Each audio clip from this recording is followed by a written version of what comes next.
safe area view outside of here. Right, in this case, we have safe area view in the root app file.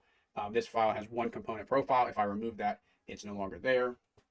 So but now that we have the safe area view on the outside, we don't need it here on the inside. We can just do a regular view. Now, as you see, it doesn't change anything. It just, yeah, just a different way to do it. So what that means is that inside of App.tsx, we can get rid of a lot of stuff here. So the only styles that we have is containers, so we can get rid of all this stuff. Very cool. And same thing, I'm going to do const app.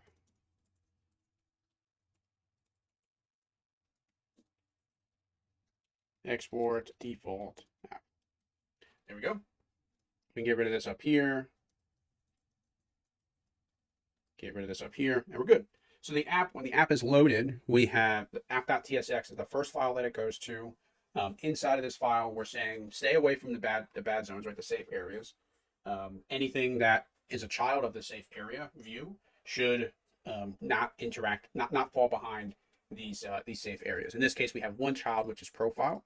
Profile is a component that we've declared inside of the source screens profile component, or the profile folder. This is a component that we are declaring and exporting as a default. So I'll get to something else later.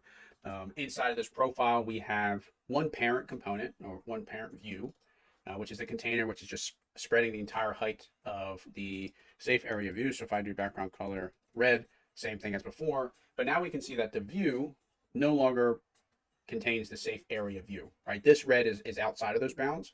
Whereas if we're in here and I do background color black, that takes up the entire screen, including the safe area view. If I go back to profile now and remove red, everything is now black, right? So adding different layers of background colors helps, or just, helps change things if that's what you want. So what did I just remove?